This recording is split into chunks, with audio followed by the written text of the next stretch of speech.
Call to order the Dearborn Public Schools Board of Education meeting of June 8th, 2015. Can we get a roll call, please? Miriam Bazzi. Here.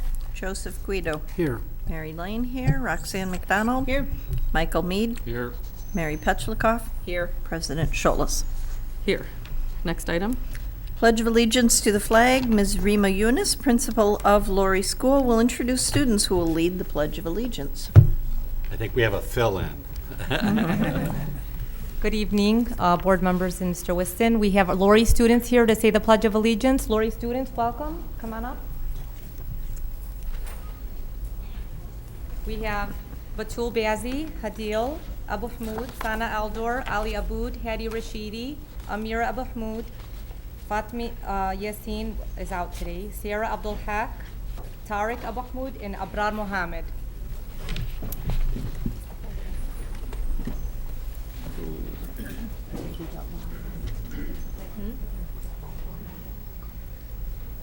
I pledge allegiance to the flag of the United States of America and to the republic for which it stands, one nation, under God, indivisible, with liberty and justice for all. If the students could come forward. I think that since there's so many of We'll just give you, them that to I you. will give them to your teacher. You can come up and shake our hands, or the assistant principal, I'm sorry. Remember, Laurie's a big school.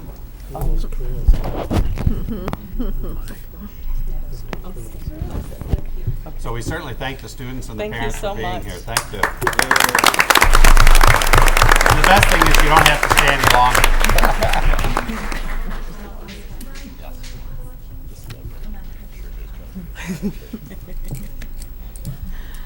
Next item. Superintendent's update. Agenda items. Just one on agenda items. We have a list of retirees. Linda Seibert, departmental occupational therapist, just shy of 20 years. Jane Evers, Bryant life management teacher, 31 years. Rose Figueroa, Lori food service, 23 and a half years. Lois Jackson, Department of Operations, 26, almost 27 years. Elaine Pujoso, Cotter secretary, and I apologize if I do any of these names wrong, 27 and 3/4 years. Ron Lutsky, Smith social study teacher, 29 years. Sharon Leap, Duval teacher, 27 years. So we certainly congratulate all those and everyone who is retiring. And then on non-agenda items, just two items very quickly. You may have heard in the news report that Dearborn Schools was getting a $70 increase in our foundation allowance, and that's true. But on the same time, we're losing $50 in best practices and $30 because of how our student test scores are. So that leaves us at negative $10. And since they promised every district would get at least 25, they're giving us a special allocation of 35. So all that plus and minus means we're actually getting a $25 increase, not what was reported through the media of a $70 increase. So our whopping foundation increase will be $25 next year. Is that Snyder math? I'm not going to comment on that. Just That's my new asking. boss. Just asking. But I also want to say that we had a great Friday evening. Was the 4th annual Bob Cipriano walk. We were treated at the end of the walk with Sal, Tanner, and Isabella walking together across the finish line of the walk. And to see Sal in that condition was very positive. And so Rose was there, Bob's wife. And so it's just a great continued community event to support a family who's gone through the loss of Bob. So good news on the kids and good news on the community still reaching out and helping the family. And we had a lot of people from Dearborn doing the walk as well. Excellent. That's all my updates. Next item. Citizen participation. Citizens wishing to address the board on agenda and non-agenda items for action who are signed in by 7:10 by submitting a blue card to the secretary may speak at this time. The board may not be in a position to respond to non-agenda items. Therefore, speakers should not anticipate an immediate response to their comments or questions for the benefit of all concerned. Please do not mention the names of students or school district employees. Please keep your comments as brief as possible. The board president reserves the right to limit times. First blue card, one of approximately 6, is from Mrs. Nicole Abraham, wishes to speak to the board. She is from Dearborn, wishes to speak to the board about issues with my children's school.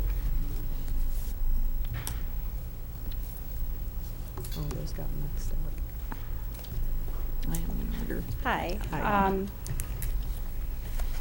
Hi. I am coming to the board today. We should have done this months and months and probably years ago.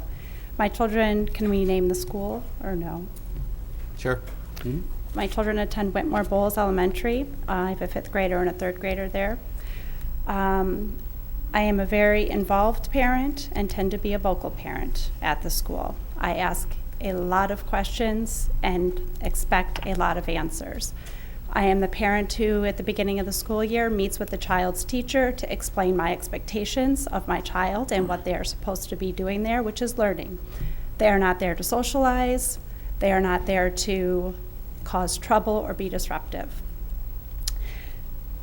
And that has not been the same case for their fellow peers that are in their class. My main concerns that we have seen within the school is a lack of communication between staff and parents and inconsistencies in that communication. We are a Go Green school, but the teachers don't have to use a blog and they don't use Parent Connect, so there's not a very good way other than me constantly going to the teacher's classroom every week to find out what assignments are supposed to be handed in.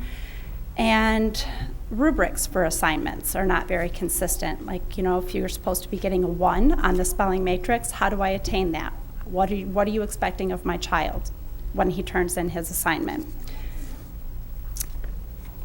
The second issue that we have had for 3 years, and this year being the icing on the cake, is aggressive behavior and bullying within the school. The school preaches, be an upstander, be an upstander, be an upstander. And both of my children are upstanders. They are not heard. The most significant incidences are repeated name calling, which according to our bylaws and policies, 5517.01, the bullying and other aggressive behavior towards students, it fits. And on September 11th of this year, I addressed with my son's teacher, these are my concerns, and it happened all year long and still happened. As recent as 2 weeks ago when my son went to him and said, this is happening again, and he was told, it's tattling, it's almost the end of the school year, we're done. I do not wish for this behavior to go on, and this is probably something we should have done a long time ago, is brought this to the attention of the board. We have sought meetings with staff above the staff at Whitmore Bowles, and we have met with, I'm not sure if I can say, other staff higher than the principal and stuff, and actually got very good response. So that's we failed on that part to not move as quickly and strongly as we should have. But it needs to be addressed because the upstander is not working. The kids are terrified. They will not go to the principal. They will not go to the teacher. They don't feel they can. And I know personally that they will not, because my son did not for months and months and months. And it's with a sad heart that I am finally doing this, but will continue to fight for this. My children are no longer going to be attending Dearborn Public Schools. They are 4th generation Dearborn Public School kids, and they are not attending there next year. But we will continue to fight because our tax dollars pay for the school. And our neighborhoods are what makes the school a good place. And if I want to continue living here, we need to have good schools to attract the right type of people. As you said, we can't address the issues or things today, but I really hope that over the summer things are looked at. I know that things are not being logged. I asked to see logs of things that were reported by my son, and there were none. So it really needs to be addressed very swiftly and kind of sternly, that this stuff needs to be taken seriously, because it's not okay for any child to go to school and not feel safe. And he told the principal, I do not feel safe to come here. That should be a red flag. Thank you for your time. Thank you. Be in touch.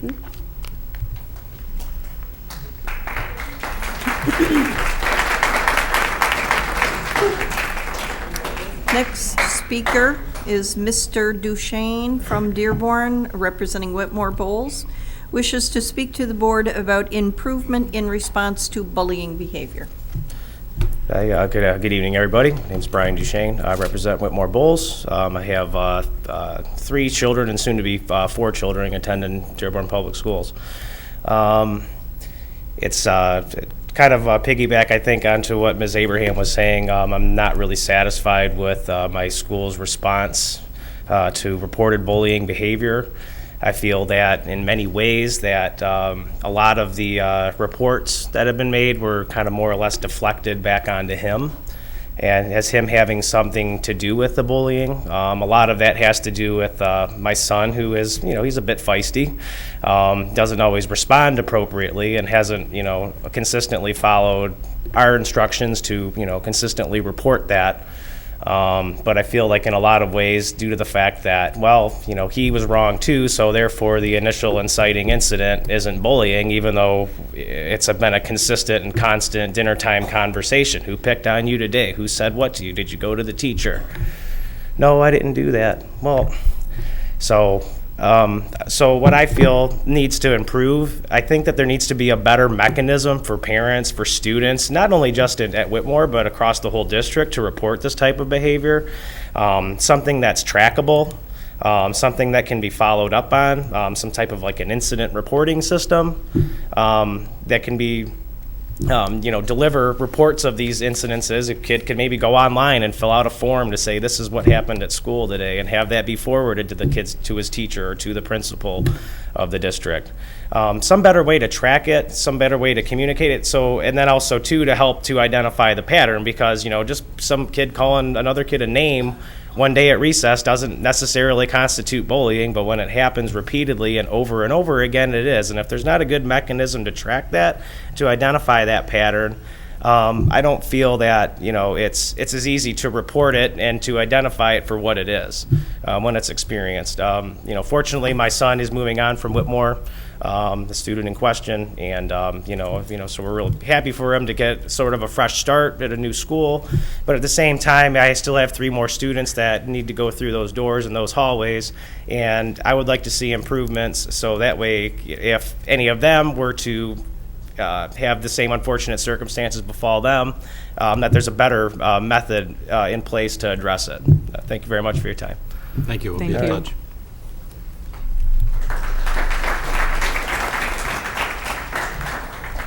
Trustee Lane? I am concerned. I mean, this is something to be concerned about, and I would like to ask Superintendent Whiston within a couple of weeks to give us some kind of response. I am concerned. We spend a lot of money and time on communications. We need to have good communications with parents, and obviously we're very concerned about school culture. So I did ask Superintendent Whiston, and I hope we'll have a report on this within 2 weeks.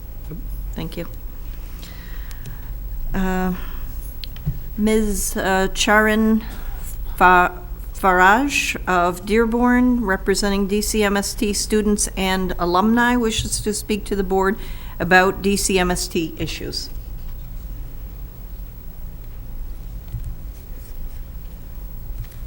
Good evening. Good evening.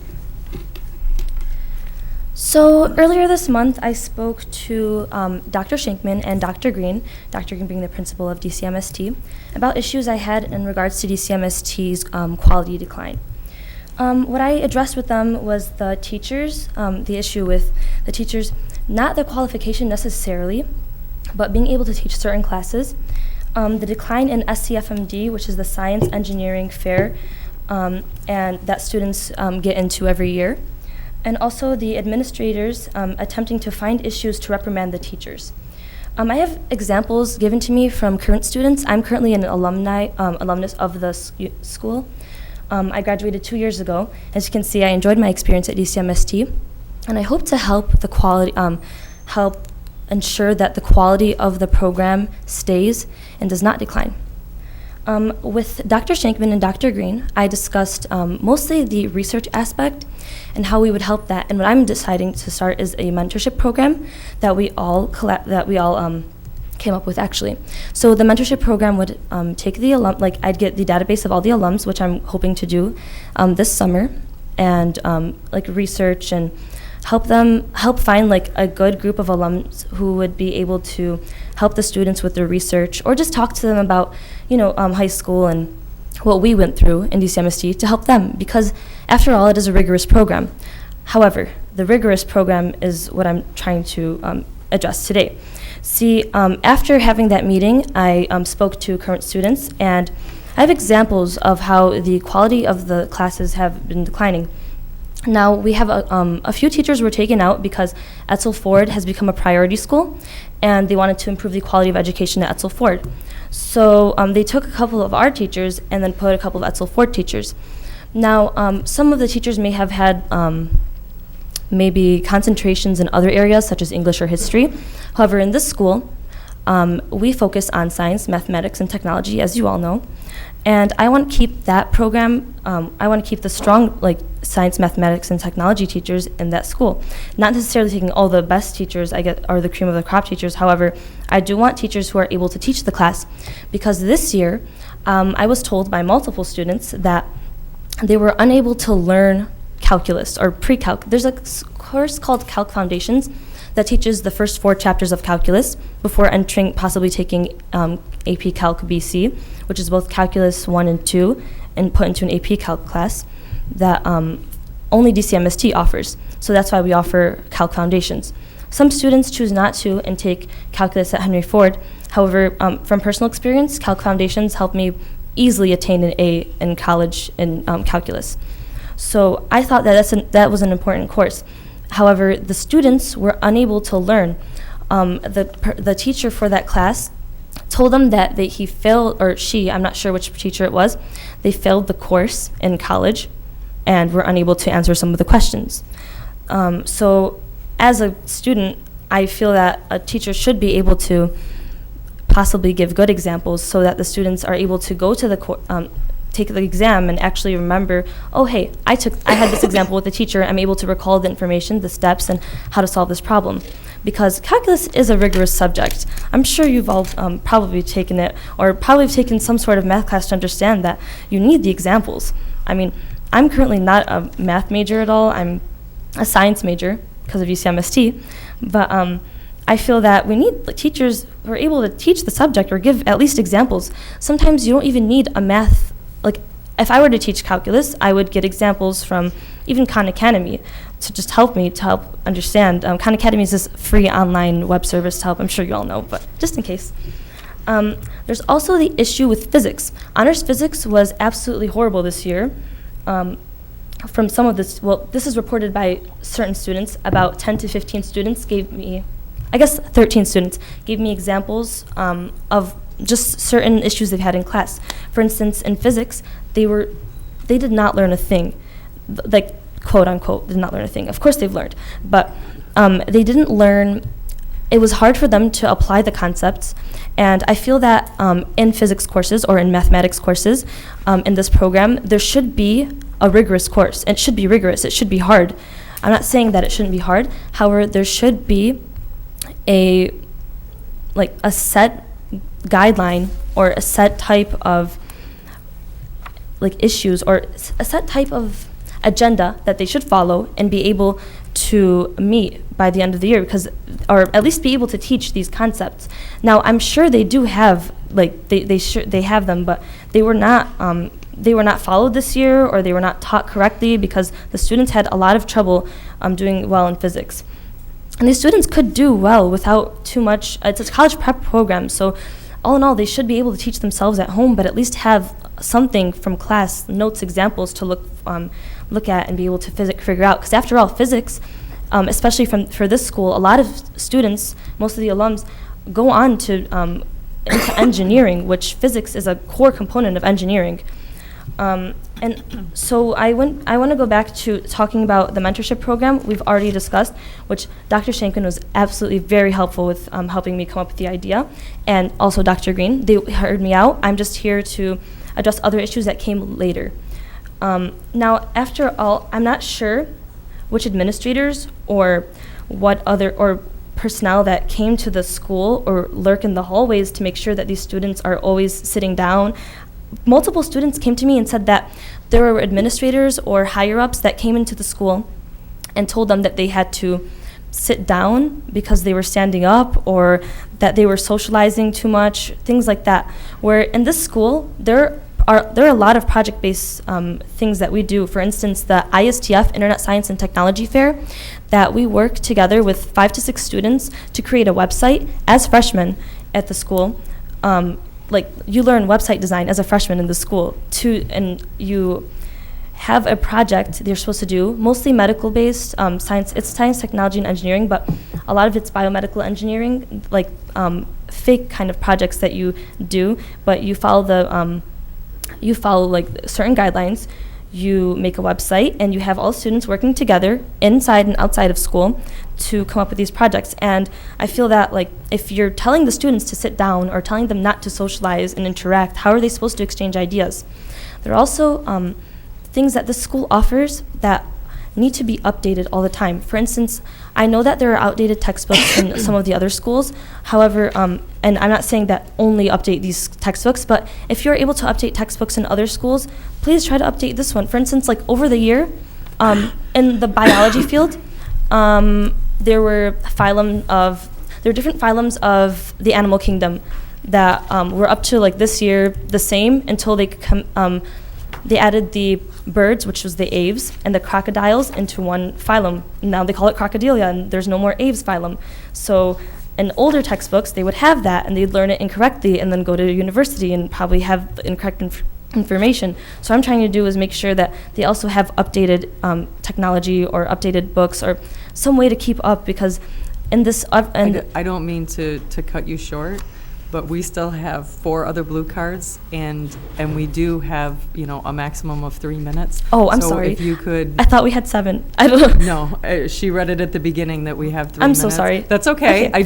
I don't want you to not have your opportunity to speak your piece. I just want to make sure that everybody else has an opportunity also. Oh, sorry about that.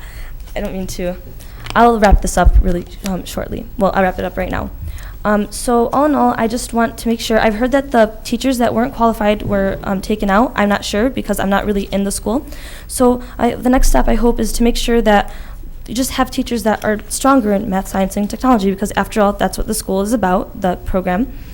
And just make sure that I just want to make sure that the teachers are also getting positive treatment, because I feel like they're upset. They don't tell us these things because I'm pretty sure they're afraid. They're afraid to tell us these things. But from the students that are currently at the school, they are unhappy with the way the teachers are being treated, their own teachers. So I just hope that you guys you take into the consideration that it's hard for them to try to keep up with the curriculum, but also it's hard for them to keep up with what the administration expects of them, even though they're doing their best.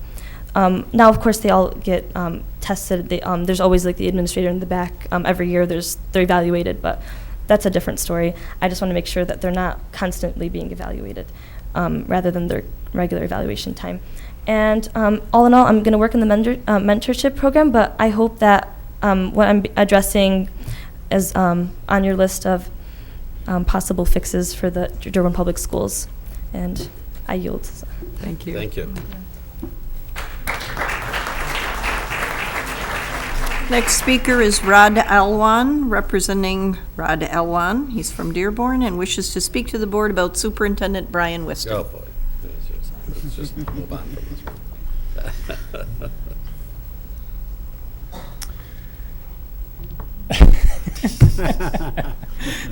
What's the matter? I can't even It's too much fire. sun, or are you just blushing, or what's going on there?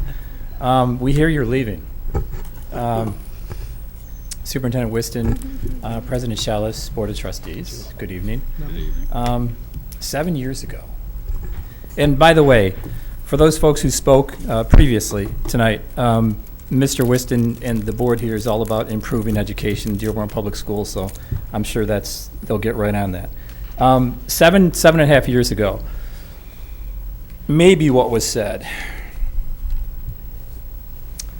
he didn't come from the classroom, or, he's an Oakland County guy, he's never lived in Dearborn, or, I don't know, he's a Michigan fan. Maybe that was the toughest one to overcome. So 7.5 years later, fast forward, You've helped increase graduation rates.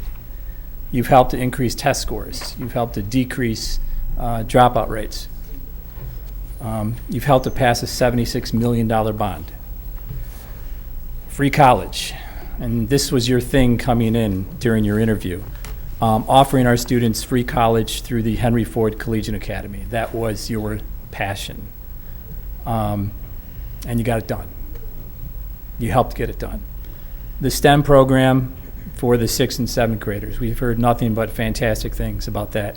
Also, the ACE program for middle school students. We've had fascinating stories about students behind the 8 ball all of a sudden improving significantly in all core areas.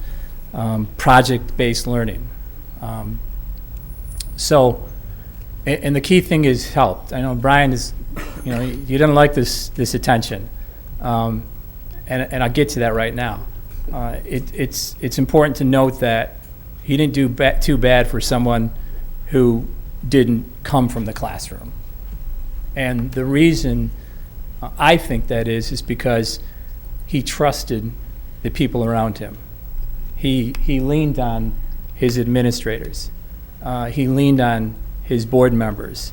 It's so easy, I think, for someone from the outside to come in and just compartmentalize students because they may not understand the makeup of the city or the district. But trust is, I'm sure that's a pretty big thing, but not everybody does it well. And Brian was able to do it well. And, thank you for the raising the bar. Thank you for the no excuses mantra. And when you get to Lansing, make sure that stays a plus 70 per student. It doesn't go to negative 10. We're really confident, super happy for your accomplishments. And like I said, it was part of a team. Books. Exactly, right.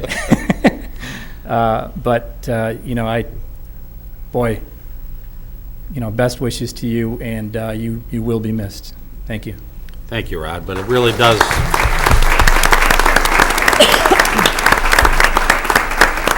Credit goes to the board and the administrative team and all of our great teachers and staff everywhere. It's all of us working together that makes it happen, so thank you. We could all just pause and stare. No, let's not pause and stare.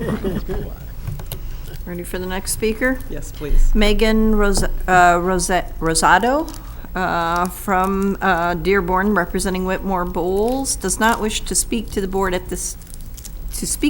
but would like to make the following comment. She is concerned about negative parent involvement. The principal has done all she can at Whitmore. So. Next one is from Misty Push from Dearborn, representing Whitmore Bowles, also does not wish to speak to the board, but would like to make the following comment that concerns negative parental environment at the school. Principal has done all she can. And then lastly, Lori Selwa of Dearborn, representing Whitmore Bowles School, concerned, also does not wish to speak to the board at this time, but would like to make the comment that she's concerned about the negative environment at the school. So that finishes the blue cards. Excellent, thank you. Next item. Approval of minutes. Approval of minutes of the following Dearborn Board of Education meetings. Regular P12 meeting, May 11th, 2015. Board report 14-135. Special meeting open. Special meeting June 2nd, 2015. Board report 14-136. Special meeting closed June 2nd, 2015, Board Report 14-137. Recommended action, move that any necessary corrections and move approval of these minutes. So moved. Hearing a motion and a support all at one time. Are there any corrections? Any discussion? Any dissension? If not, please attach unanimous affirmative vote. Next item. Recognition and acknowledgements. The order is going to be changed slightly, and instead of commendations by our DHS sophomore, we're going to start with the seal of biliteracy. Thank you. So I'd ask Dr. Schenkman to come up and start, but You may remember the seal of biliteracy was brought to us by member Mary Lane as an idea so that when students on their diploma could have the seal of biliteracy. And so you're here, the first group of students to go through it. Dr. Shankman. Well, I want to thank the board for bringing forward the seal of biliteracy, and especially Trustee Lane. I think it's something that is valuable to our community, and to be the first in Michigan to offer the seal to our students at all levels, including our graduates, is huge. So what is the seal of biliteracy for our audience? It's a recognition for students who have attained proficiency in 2 or more languages, one of them being English. The seal encourages proficiency in multiple languages and recognizes the value that language and cultural diversity has. At our elementaries, the seal is a celebration at the end of the year for our 5th graders, affirming the value of multiculturalism and bilingualism, and involves parents in promoting bilingualism. At the middle school, it's a recognition of achievement in English and another language. Our students need to be proficient on the state exam in the language arts portion, and also proficient either on the WIDA, or if they don't have to take the WIDA, to acquire the proficiency of a first-year high school student in another language.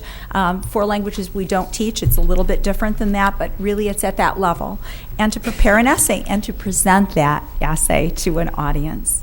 At the high school level, it becomes even more rigorous. So our students have to demonstrate their attainment of English proficiency and another language proficiency by having a grade point average in their language arts classes of 2.5 or higher, by scoring proficient or higher on the English portion of the state exam, the MME, for the moment anyway.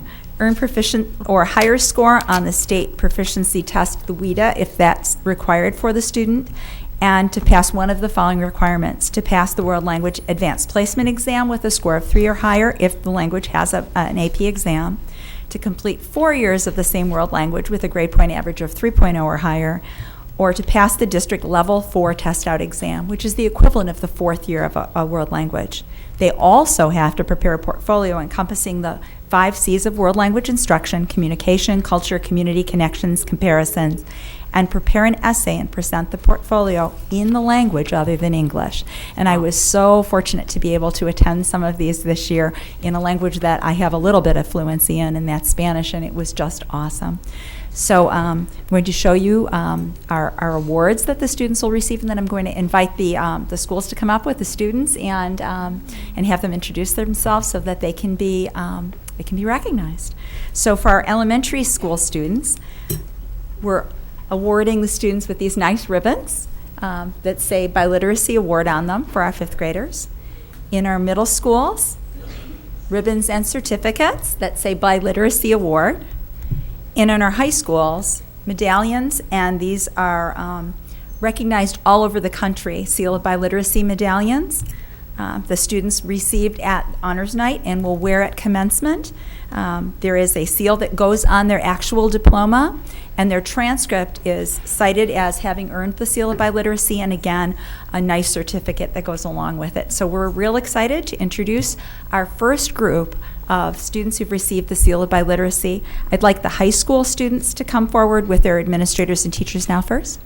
Trustee Lane? Dr. Schenkman, I know that we read that there were 36 candidates who sat for Yes, ma'am. exams. Can you tell me how they fared? Yes, there were 36 candidates who were successful in earning the Seal of Biliteracy at the high school level and 26 at the middle school level. Okay, so if you'd come on up, and I'd like the administrators and teachers to introduce our students and the student's name and what language they're representing. Mr. Baydoun? Thank you. Good evening. We are very proud of our students. I mean, we talked about this last year, and finally we have students that were excited about doing this, so we got it done. Dearborn High. We got Miss Abudib over here, Arabic teacher. She had 15 of our students. Should I tell you the names? Yes. Or the Okay. students can say their name and what language. Okay. Please. My name is Hiba Salah, and I got it in Arabic. My name is Sarah Talib, and I got it in Arabic. My name is Hamida Bazi, and I got it in French. My name is Zainab Hashim and I got it in Arabic. My name is Farah Safdi and I got it in Arabic. My name is Sahar Beydoun and I got it in Arabic. My name is Rasha Jawad, I got it in Arabic. My name is Muhammad Yahya and I got it in Arabic. My name is Hanan Rakeen and I got it in Arabic. Ayman Al-Atabi, Arabic. Mohammed Nasser, Arabic. My name is Fabiola Castellan and I got it in French.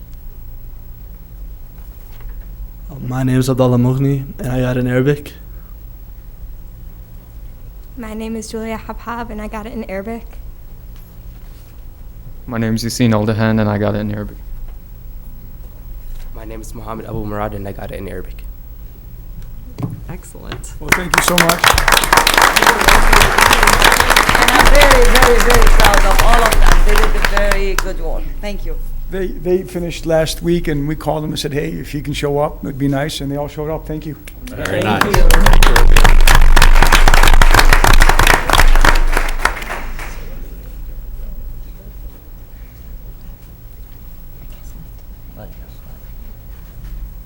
Mrs. Jabril and Ansel Ford.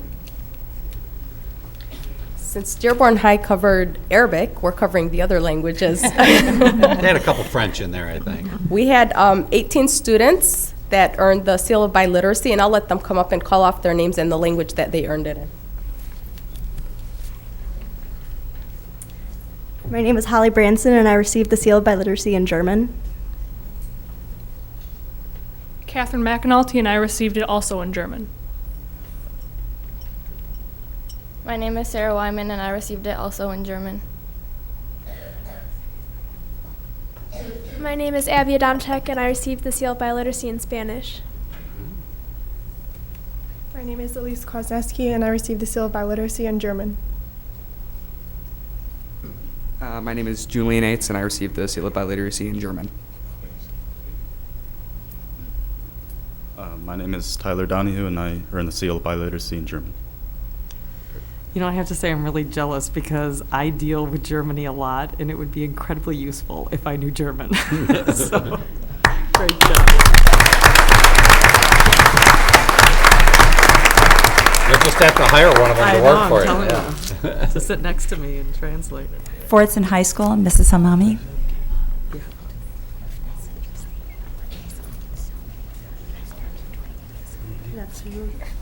Congratulations to the one and only. Hi, my name is Zara Daboul and I received it in Arabic.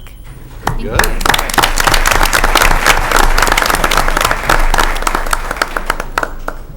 All right, why don't we start with Lori?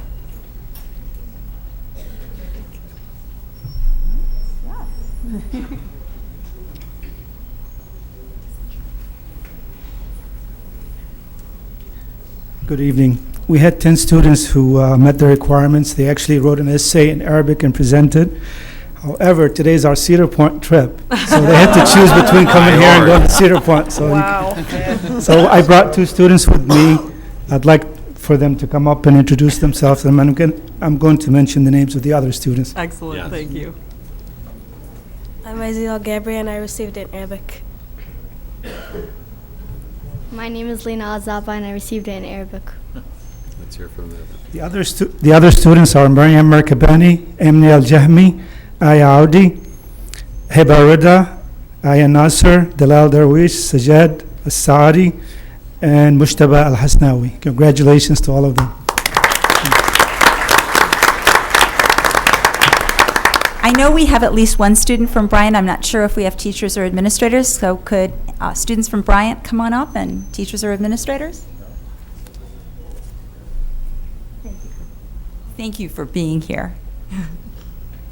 My name is Batul Hamoud and I received the seal of biliteracy in Spanish.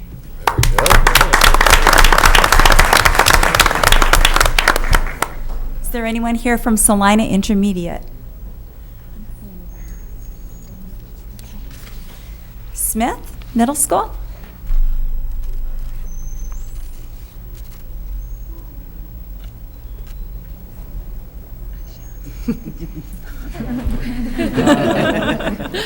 Hi, my name is Monica Jędrzejewski. I'm from O.L. Smith Middle School, and we had 8 students complete the Seal of Biliteracy, and we have 3 wonderful students who were able to attend today.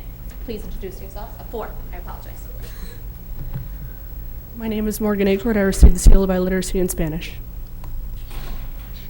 My name is Madison Hayes, and I received it in Spanish.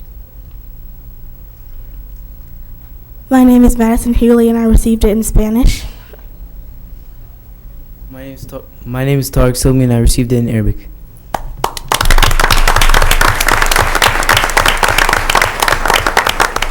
Woodworth, I see Mrs. Turfy, and I see Dr. Jalul and their students.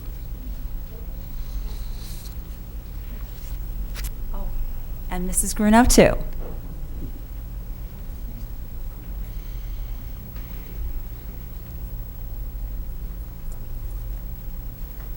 Good evening. At Woodworth, we have 5 students who earned the Seal of Biliteracy, 1 gentleman and 4 young ladies. Hello. Hello, my name is Widad Al-Jahmi, and I earned it in Arabic. My name is Mohammed Kassam, and I earned it in Arabic. My name is Afnan Tolba, and I earned it in Arabic. My name is Hadila Abulanan, and I earned it in Arabic. My name is Maya Nasser, and I received it in Arabic.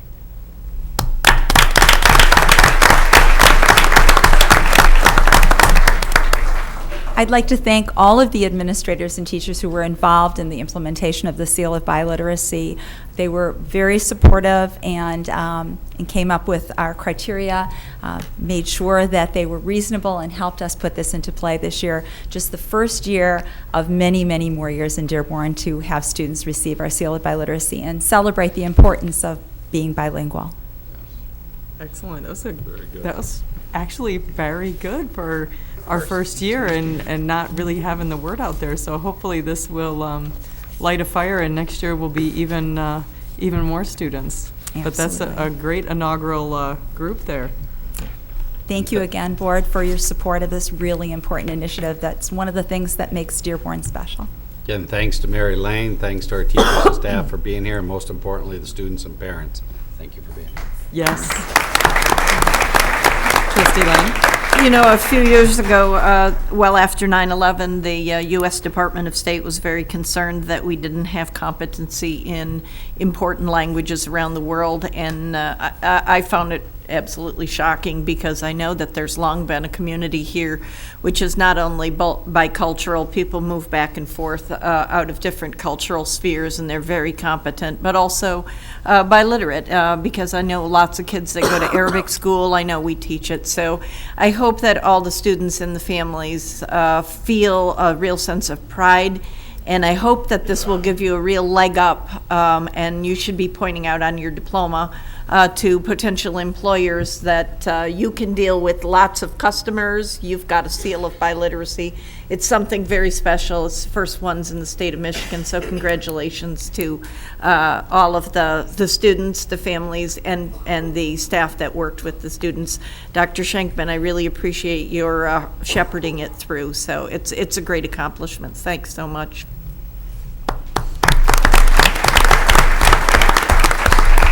And the best thing is they all can leave now. We won't make them stay for the rest. Yes, you don't have to stay for the meeting. But we appreciate that you came. Next item? Teacher of the Year Awards. Commendations. Oh, sorry, commendations. Jason, are you ready? We have Jason Bender, who is a sophomore at Dearborn High School, to read commendations. Hello, everybody. I'm Jason. For the district, thank you to the Dearborn Federation of Teachers for donating 200 books to students at Woodworth and Becker Elementary Schools. At a DFT meeting earlier this year, the 2 schools won a drawing to receive the free books. The book donation was made as part of DFT's ongoing effort to provide a free book for every student in Dearborn. The DFT has distributed more than 4,000 books to Dearborn students over the years. Commendations to the DEFF, Dearborn Ethelford Fullerton Unity Team, on awarding its first scholarships to high school seniors.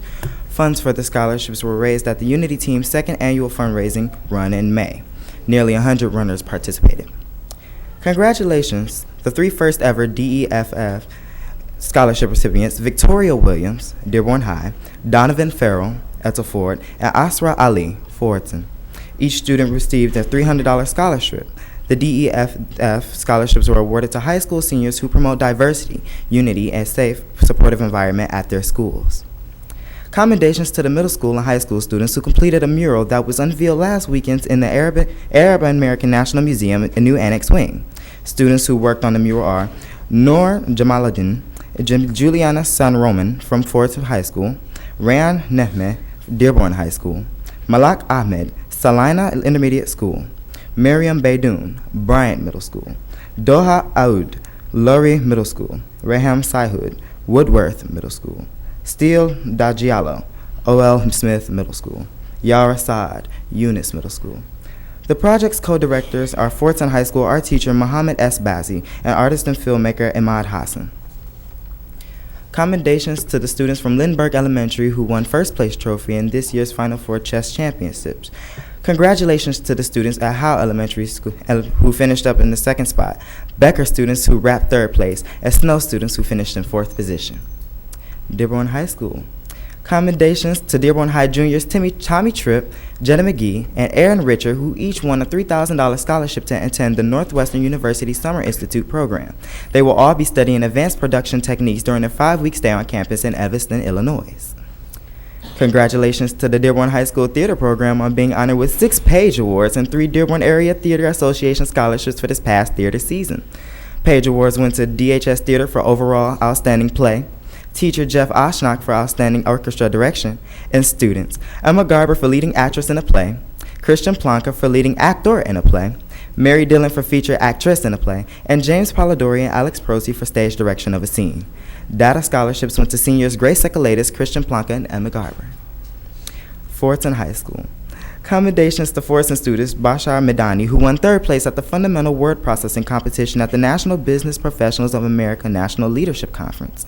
More than 5,000 students participated in the national competition in Anaheim, California. Congratulations to Fortson senior Heftadine Mashra, who won Van Patrick Award for the City of Dearborn Male Athlete of the Year. Gear Park Elementary. Commendations to the 62 generous 4th grade students at Gear Park who made and sold items as a fundraisers for the 2 good causes during economics project-based learning led by Ms. Rita Bublitz. Mrs. Bublitz students donated their profits to autism awareness in honor of Zachary Harani, the son of Gear Park 4th grade teacher Ms. Jennifer Harani. The students in Ms. Harani's class donated their profits to the Robert Cipriano Scholarship Fund. Commendations to the following students for being awarded the Otto J. Rowan Scholarship in various categories presented by the Dearborn Rotary Club. Each student will receive a $1,500 scholarship in honor of Otto J. Rowan, former Dearborn Rotarian, who became the principal at Woodworth Junior High School in 1928 after working as an industrial arts teacher at Fortson High School. Automotive, Ryan Skelly, Etzel Ford. Ali Farhan, Fortson. Culinary arts, Deja Smith, Berry Career Center, Eshel Ford. Health occupations from the Berry Career Center in Dearborn High, Kayla Harris Norris. Courtney DeBow, Abigail Hall, and Lena Abbas. Information technology, James Hatton, Michael Berry Career Center, and DHS. Marketing education, Sierra Aho, Dearborn High. Video production, Hassan Bazzi, Dearborn High, and Tarek Dobbs, Dearborn High. Welding technology, John Scanlon, Etzel Ford. Commendations for the following graduating seniors who have been awarded the 2015 scholarships from the Lebanese American Heritage Club. Fortson, Mohamed Abdugani, Naif Bazi, Zahra Ahmad, Rania Fardas, Dina Atui, Suad Saleh, and Zainab Bazoon. Dearborn High, Farah Apu Fakir, Jamil Juma, and Etzel Ford, Mahdi Baidoun, Shadi Jafar, Yasin Mohammed, and Rashid Al-Rayashi. Salina Elementary. Commendations to the Salina Elementary community for raising $1,112.45 for the Dearborn Goodfellows during the April volleyball game. The Salina team included girls volleyball teams and members, school staff, who played against Dearborn police team. Goodfellows provides year-round support for needy Dearborn children facing exceptional hardships and emergencies. Salina families also raised $578.49 for the Dearborn Firefighter Burn Drive on May 15th at a basketball game where students and staff challenged Dearborn firefighters. Dearborn Firefighters Burn provides fundraising support for child survivors and their families, as well as burn prevention and fire safety education to children, parents, and caregivers. Thank you, William Ali and Zenib Ali, Salina's community liaison, who organized both events. Maples Elementary. Commendations to the Maples Arabic Music Ensemble for another outstanding year of performances. The group has become ambassadors for the district and always put on a great show. Special thanks to the musical director, Catherine Prowse, for all her hard work and dedication to the students and the program. William Ford Elementary. Commendations to the students and families at William Ford who held a week-long fundraiser and donated $637.46 to assist the people of Yemen who have been affected by the violence happening in that country. The money will be distributed to those in need through YABA, the Yemen American Benevolent Association.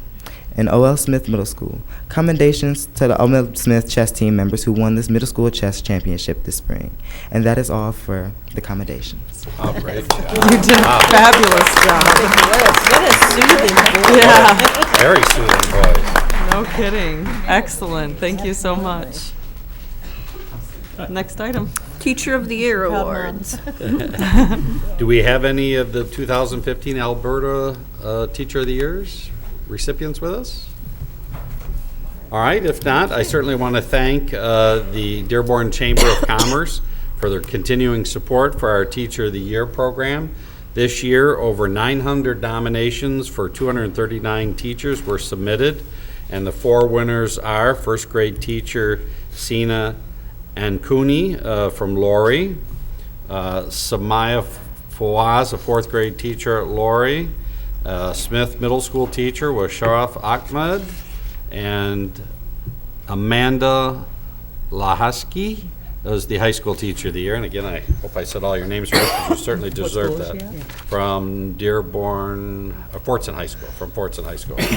So certainly a congratulations to all 239 teachers who were nominated and the 4 representative winners. We certainly want to thank them. We want to thank the Dearborn Chamber for continuously holding this event. And tied to that is several board members had come to me and said, you know, it's nice that we do Teacher of the Year event, but we also need to recognize the rest of our employee groups. So this year, for the first time, we had an award to recognize the non-teaching staff. Are any of the non-teaching staff award winners here? Okay. We certainly, Jamal Abdori, Zainab Ali, Rola Bazzi Gates, and Sean Donahue were the 4 chosen this year among the 77 employees who were nominated by students, district employees, and the community. So certainly to all 77 nominees, we congratulate you, and to the 4 representative winners, we certainly congratulate all of you. And again, this is anyone who's in the non-teacher, so anyone who is a non-teacher. So we certainly want to recognize all those recipients for the great work, and again, thank you for coming up with the idea, board, of recognizing all the employees. So thank you very much for that. Excellent. Thank you. Next item. Amicus Club Scholarship. Are any of our 3 scholarship award winners from Amicus here? All right, come on up. Come on up. If you want to tell us your name and what school you're going to. Hi, I'm Farah Abubakar. I attend Dearborn High School, and I'll be going to Michigan State University. And I just want to say thank you for the scholarship, because it allows students to further their education, and everyone knows how costly college is. So thank you. So this is a $750 check from the Amicus Club. Thank you so much. Yeah. Thank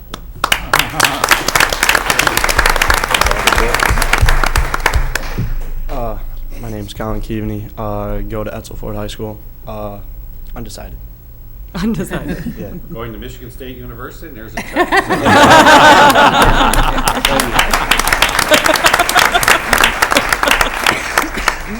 My name is Alia Abu Najm, and I'll be going to the University of Michigan.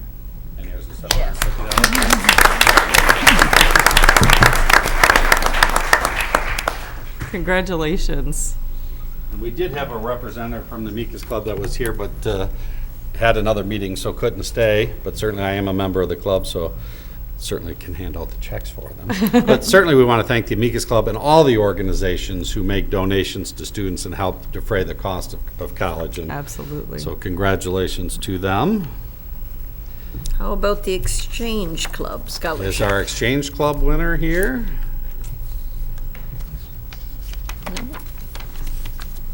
All right, Dawn, you gave that to me. What did they do on that? Okay, Exchange Club winner is Mohammed Harp from Fortson, and the Exchange Club has donated $5,000 for his education, $2,500 for year one if he meets the qualifications, which is his GPA. Then he gets $2,500 for year two. Interestingly enough, now when these nominations, they come into Dawn's office, and Dawn takes away all the identifying information, so we don't know who the students are, and then a committee reviews and selects them. Mohammed Harp's sister was selected 3 or 4 years ago, so it's, certainly the family desperately or deeply appreciates the support from the Exchange Club. Again, $5,000 donated, so excellent. Congratulations and thank you. Art Show Awards. And here comes our great leader of the arts. Good evening. I'm Kate Blair, Art Resource Teacher Leader for the Dearborn Public Schools. The department thanks the school board members for their support. It's been a busy year as usual, and the art department looks forward to next year with anticipation. I'd like to begin by mentioning a few items of note for this year. This year's Empty Bowls meal provided about $3,000 to Gleaners Food Bank and Blessings in a Backpack, helping to feed the hungry near and far. Since our donation was submitted on a doubling day, that number was boosted to about $6,000.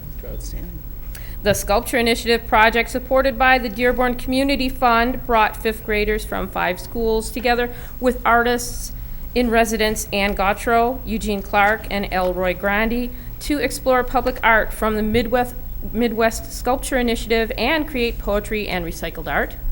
The Pockets of Perception project, under the direction of art teacher Mohammed Bazi of Fortson High School and retired art teacher Wendy Sample, recently formed a new cadre of creative high school students. They have yet to embark upon their new endeavor.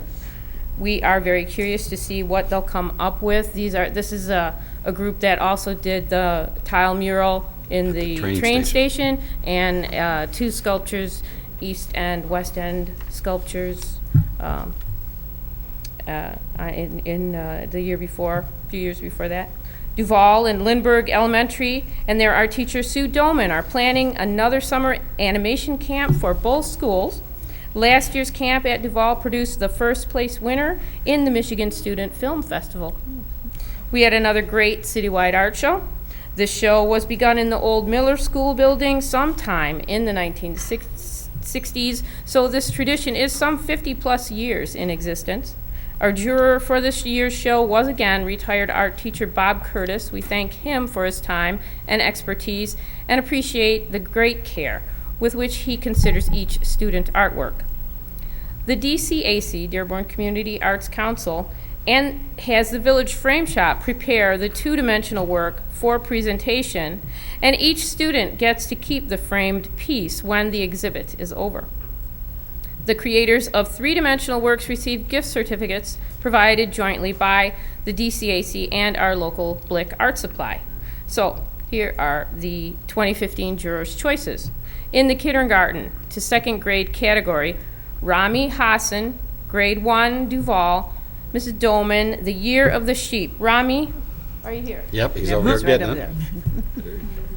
And the students will bring us the art like normal, I hope. That's excellent. He's coming. Awesome. Go around this this horseshoe shape here. Yeah, show it to everyone there. Please show it. Hold it up. There you go. Hold it up. Good job. Nice job. Very nice. That's so awesome. Nice job. Good job.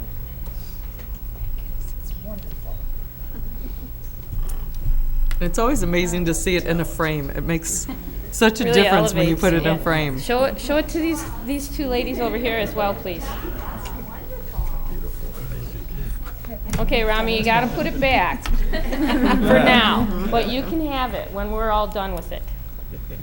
Next is Zahra Alzagir, grade 2 from Howe. I'm her art teacher, with Boo Boo the bird.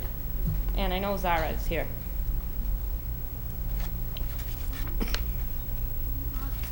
Oh.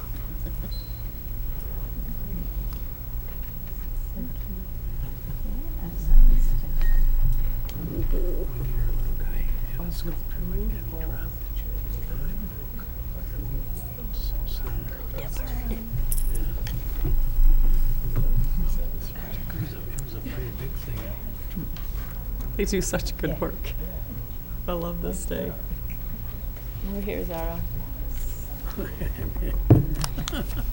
Yeah, really carefully painted. Shows great from that angle. Thank you, Zahra. Oh, look at that, yeah. In the 3rd to 5th grade category, the two-dimensional juror's choice was by Julian Espinal, a 5th grader from Whitmore Bowles. Mr. Cares is his art teacher, and the title of the work is Birch Trees. Julian? Yep, he's getting it.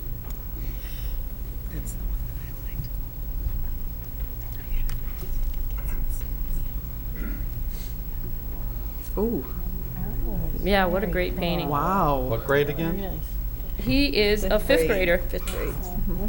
Julian is a 5th grader. Fifth grade. That makes us look good. Mhm. You play a role too now, come on. Wow. Over here, these two ladies over here. I've always wanted to be good at art. I just Like Yeah, it. I We can. like it. I'm good at appreciating art. Yes. I'm not good at creating That's art. important. That's important. You don't have art. In the People 3D that category, appreciate art, right? Mirshad Badrabadian, a 5th grader from Miller. Mrs. Saad is his art teacher, and the title of the work is My Weird Mask. Very pretty. Really cool. Oh, that's Thank you excellent. for being here. Look how sharply dressed he is, not mine. Mhm. Thank you for being here. Great job. Always make sure he's dressed up. It's great. Weird mask. No, but you will tonight. Yeah, really nice. Nice work. How long do you spend doing that, you think? Guess. Yeah, 4 weeks. Very Good cool. job. Wow. He stayed after school for an hour and a half for 2 days to make sure he beat the deadline because he wasn't sure his was going into the Good actual job, calendar. Mirshad. Good job. Excellent. It shows. He paced over his shoes. It is cute. He paced. In the 6th to 8th grade category, the two-dimensional choice was by Hussein Nasser, an 8th grader from Stout. Ms. Cardoza is his art teacher, and it was untitled. But I don't think Hussein? No, could somebody? It's the one with the pink background there. That one right there. Thank you. This is Sue Dolman, in case you guys didn't. You can't hide now. Didn't hear her name before with. Sounds like a face. Yeah, that's what I thought when she came around the corner. It looked like a skull. Yeah. That's incredible. What is the medium on that one? What's the medium? Stencil and spray paint? Yeah. Yeah, I know. After I heard that, I thought, I'm not sure we're allowed to do that. But I feel like that sometimes. If you create it. yeah, I know. If you break And the in the rules and it evening. turns out good, After board. what can you say? After board. What are the rules? He captured the essence of a board member. There, Joe just named the piece, essence of a board member. In the 6th to 8th grade category, three-dimensional work is by Zainab Al-Garawi, an 8th grader from Lori. Mr. Golke is her art teacher, and it is the skydiving turtle. Zainab, are you here? Oh, I can't wait to see this one. Oh, that's perfect. Oh, that is perfect. Perfectly named.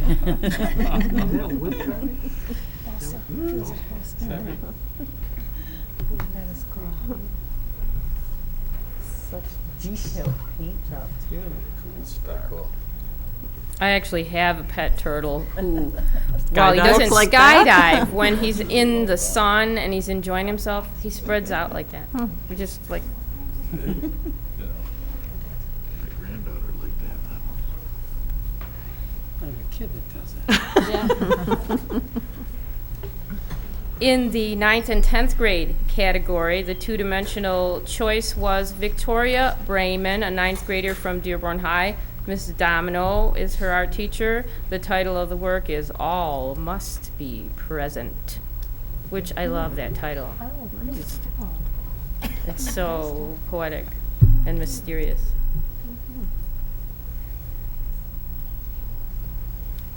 Oh, my goodness. Wow, great job. Very cool. That's very cool. Yeah, it is. A lot of different. You really have to look at it. Yeah, if you just look quickly, you miss most of it. Yeah. All must be present. Not only creative, but the title makes it. Very Yeah, yeah, yeah. talented students we have. As well as once you see something different. The three-dimensional juror's choice in the 9th and 10th grade category is by Seima Alzaid, a 9th grader from Fordson. Ms. Curtis is her art teacher, and the title of the work is Camouflage. Seima? Thank you, Will. Ooh. Cardboard. Oh, see, I would have never thought of doing something like that. I know, that's what I was just thinking. That's so cool. What's it made out of? Cardboard. Cardboard. Acrylic paint, I think. Oh, my goodness. Creativity. That's why I'm an art appreciator. Right. Versus an artist, because that would have never occurred to me to do. It's a great talent. Mm-hmm.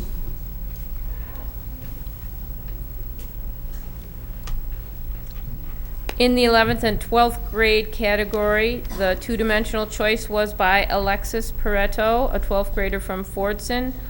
Ms. Patrick is her art teacher, and the title of the work is Fox.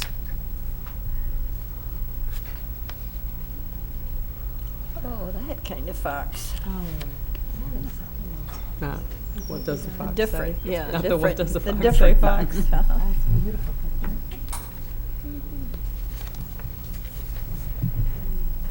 the guy that made that sign. It was, they planned it as part of the picture, yeah. Oh my gosh, that's excellent. This was one of my finals. He has a company that makes neon signs called Planet Neon. Oh my Big goodness. commission. That's wonderful. Have you ever seen the whole thing? Yes. That's wonderful.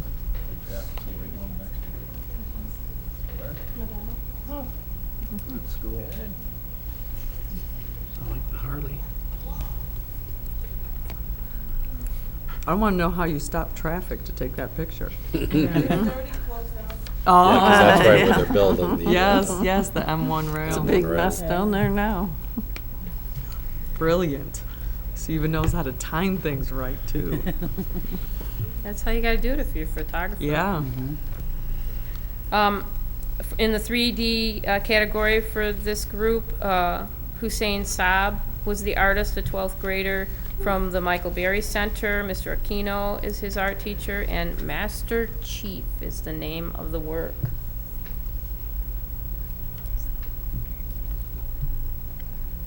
Hussein, is Hussein here? Thank you. He did a 3D graphic first on the computer. Oh, cool. And it prints this. Oh, is that a 3D printer? It's a 3D Yeah, the 3D printer. What is it? This work, I didn't realize that this work was created on using a three-dimensional printer. Yeah. Yeah. I was going to say this was the first time I've seen something. So cool. Yeah, he did. Well, that's what we're all about, stretching the boundaries here in the art department. Trying to get outside the box. That's melts awesome. the plastic, it melts the plastic. I could really make a phone call on my phone. Oh, Because boy. these kids are Oh, making uh-huh. objects. Asking if we had something. Mm-hmm. Oh, no, huh? Master Commander. He said, well, I and then he told me, Master Chief, yeah, that's right. Well, there you go. Yeah, but I have to pay. Yeah, most of the time I'm clueless anyways. Yeah, they're showing that to the audience. That's so the audience can see it. In the special education category, the two-dimensional juror's choice was by Justin Giroux, a fourth grader from Snow. Ms. Ecker is his art teacher, and the title of the work is Messy Chalk. He's a little shy up here. You go, Justin.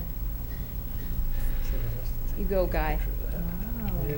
And it's not messy at all, though. It's nice. It's so Very pretty. colorful. Yeah, very nice. Lovely colors. Love it. Very cool. You did a great job. Congratulations. It's dressed up so sharp. Great job. That smile. See, now that's my doodling, but it never looks that good. Yeah, I agree with you. I mean, not with I your know, I what you're doodling, I saying. meant with my doodling, Yeah. my drawing. Good job, Justin. He doodles on everything. I do, but it never looks that good. You don't use enough color. Great Yeah, job. And the three-dimensional juror's choice in that category was by Joey Gren, a seventh grader from Bryant. Ms. Reinert is his art teacher, and the title of the work is Flag Book. Joey? There you are. Good job, Joey.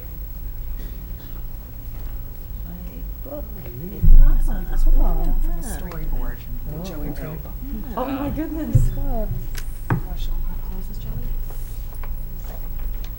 Yeah, show the cover. Yeah. I mean, that's also Yeah. a beautiful part of it, too. And you got it closed just that quick. That's great. Very cool. Good Nice job, sir. job. Nice job, sir. That's clever, Joey. It's clever that he can get it to fold up. I can never get a map to close up. Winnie the Pooh pop up, when you open certain pages, this little scene with Stan was so cool. The little girls next door got a hold of it when they were real small. Good thing you don't use them anymore, right? Yeah. It'd be worth some money today. Although my husband does say that I'm a witch because I can hold Thanks, it Joey. instead of cheese. The art department wishes to congratulate Mr. Brian Whiston on his being chosen to become our state superintendent of education. We are grateful for all his contributions. The superintendent's award was his original idea, and we appreciate his support of the arts and our students' work. This year's superintendent's award goes to Emma Hartwig, a 10th grader from Dearborn High School, and will hang in his office for a year, and that is the waterfall painting. Well, you know, that award doesn't have to stop just because he's the state superintendent. Well, That's right. That's right. You know. You know, whoever the next person is, I'll be checking with them. Looks good in my office. It's gorgeous. Great job. You know, you could just add a state to the title and There you make go. him come back and pick out a piece for his I like office, it. and you know. It's always so tough, though. She goes through it with me, and it's always so tough. So many great But I'm choices. sure you're going to need art to decorate your Oh, office with. absolutely. I can't argue. I love it. We'll That's keep a good going. idea. That's a very good idea. The senior artists this year were Michael Berry, Career Center, James Hatton, and is James here? Yep, right there. Oh, you got it. Okay, please. Yep. Just Yes, walk right please behind walk us. right through here. Now, this is just one small part of an entire group of things that he had. The senior artists are people that have attended art classes throughout their high school career, and they've developed their own voice in the visual arts, and they're just outstanding senior artists. We pick one from every high school. Thanks. Please put it over there. You can have it back after we're done with it. From Dearborn High School, Hassan Darwish was their senior artist, and I didn't bring his work because it was large. It's is it on the, can we put it on the screen? I asked. Yep, there it is. Oh, there's Hassan. It's like a love seat made Yeah, from. you can't really get a good seat, but Yeah. it's from a Behind. truck. Yeah. It's from a bed of a truck, right? Yeah, there's two gas cans that form the armrests, and the back of it is like a Tailgate? gate from the back of a Tailgate. truck, and then he's got like partial upholstery from some nice bucket seats across to sit upon. It's very nice. yeah, It's good mileage. it's very impressive. Yeah. And here he is. And he can model his way through.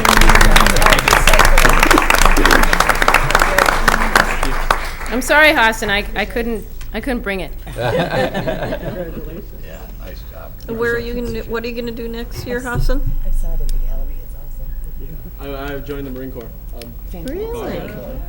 But he's thinking of, after he's done with that, he might develop his Come own back and furniture line. Oh, Yeah, he's thinking like furniture, minimalist kind of stuff. Wow. Very cool. Question, did he have to weld? Hassan, did you need to weld to make that? I tried to weld the two metals together, but because of the primer, it wouldn't weld together. I ended up getting flash burns. No. Ouch. I used toggles. Oh, okay. Okay. Smart. Good choice. Yeah. Much better than getting burned. Yeah, I'm sure if he doesn't know how to weld, he will know. But I'm pretty sure he knows how to weld now. Have a good program at the college. From Edsel Ford High School, Nuseba Aldez. Nuseba, are you here? No, Nuseba's really shy. Could somebody bring the green-shaped bowl that's over there? Yeah, and you have to show, everybody needs to see the front and the back, because the top is smooth and the back is the underside too. Yeah.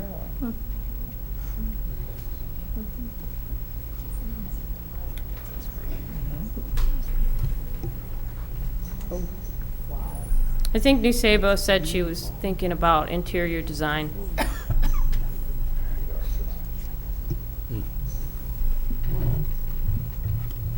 That's kind of See these unique, someday beautiful on, ceramic piece. Show, Antique Roadshow.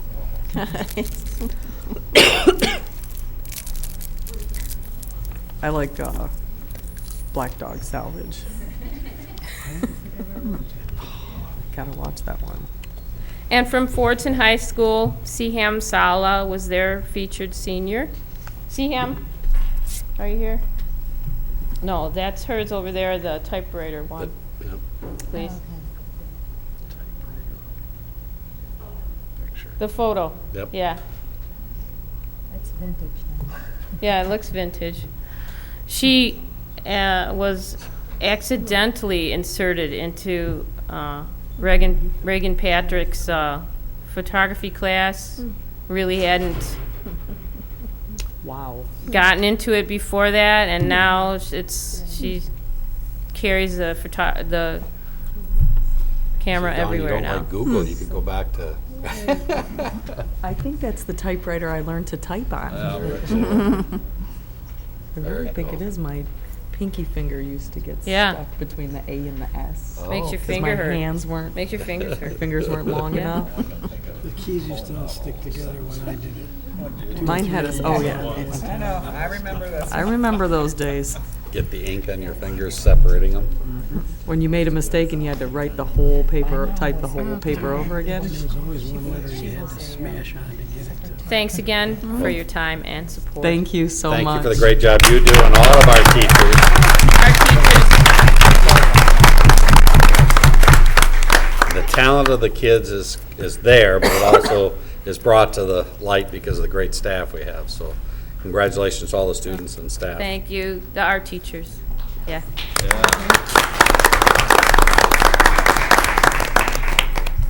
Thank you. Next item. Acknowledgement of donations. We do have 11 donations. A donation of a computerized all-wheel alignment machine valued at $2,000 has been offered to Edsel Ford High School by Optimum Car Care to be used in the auto shop class. A donation of $2,589.30 has been offered to Bryant Middle School by the Foundation for 10 Chromebooks to be used by 6th graders. A donation of $1,923.18 has been offered to Hague Elementary School by the Foundation for Chromebooks to be used by 3rd and 4th graders. A donation of $1,352 has been offered to Hague Elementary School by the Foundation for 4 iPads to be used by the 4th grade math workshop students. A donation of $1,419 has been offered to Lindbergh Elementary School by the Dearborn Education Foundation for Active Set to be used as a shared classroom resource. Donation of $884 has been offered to the HOW program by the Foundation to be used for a projector and wireless camera for voc ed for special ed students. A donation of $4,785 has been offered to Salina Elementary School by the Foundation in partnership with the school and district for iPads to be used by the students. Donation of $200 has been offered to Edsel Ford High School by the Dearborn Education Foundation to be used for AP chemistry curriculum. Donation of $20,000 has been offered to the 6th and 7th grade STEM school by the Dearborn Education Foundation in partnership with Ford Motor Company to support the middle school STEM program. Donation of $2,440 has been offered to Howard Elementary School by the Foundation to be used for Weagle seats. And a donation of $3,500 has been offered to Lindbergh Elementary School by the Foundation to be used for classroom Promethean boards. That's over $40,000 in donations to help our students and staff. Wow. So congratulations.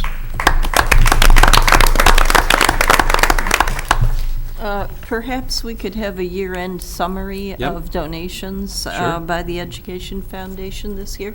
Yep, great. Thank you. Next item. Other? No other. Special reports, how parents support children's learning during the summer. Mr. Brian Whiston, Dr. Gail Schenkman, Ms. Shannon Peterson, Dr. Jill Chokel. We're going to have Jill do the report on behalf of everyone. Dr. Chokel. Good evening.